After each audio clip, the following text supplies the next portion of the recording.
Welcome to my mom's lab.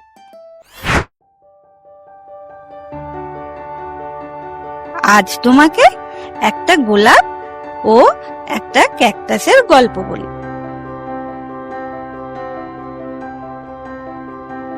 এক সুন্দর বাগানে একটি লাল গোলাপ থাকতো। গোলাপটি ছিল খুব সুন্দর। গোলাপ প্রতিদিন নিজেই নিজের সৌন্দর্য দেখে গর্ব করত। গোলাপের পাশে ছিল একটি সবুজ ক্যাকটাস গাছ।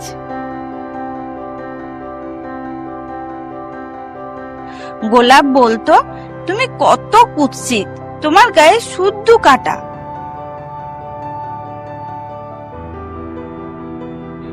ক্যাকটাসের খারাপ লাগতো, কিন্তু সে চুপচাপ সব সহ্য করত। বাগানের অন্য ফুলেরা ক্যাকটাসের জন্য দুঃখ পেত।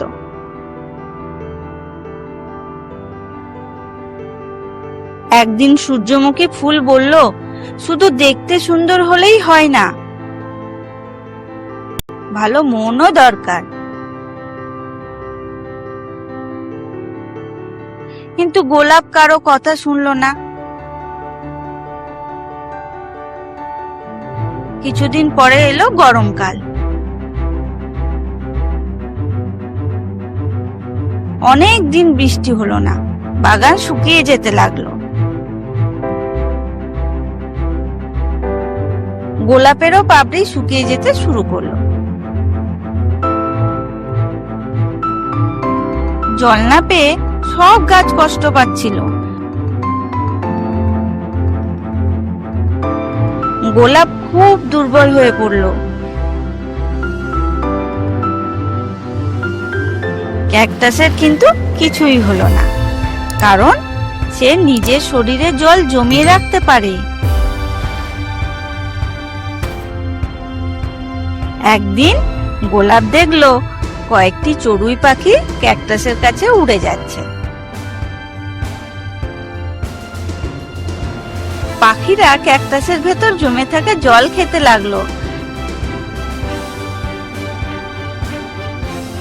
ইতস্তত করে গোলাপ বলল, তুমি কি আমাকেও জল দিয়ে সাহায্য করবে?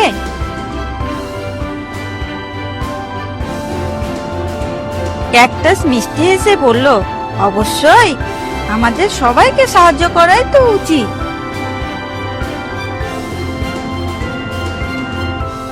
চড়ুই পাখিরা ক্যাকটাস থেকে জল এনে গোলাপকে দিল। ধীরে ধীরে গোলাপ আবার সতেজ হয়ে উঠল।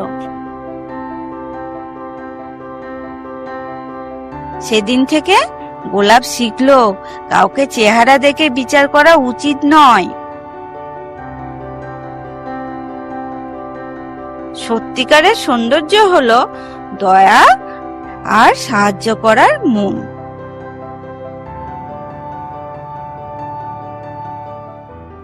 আরো নতুন নতুন গল্প শুনতে লাইক ও সাবস্ক্রাইব করে রাখুন, আর অন্যদেরও শেয়ার করতে ভুলবেন না।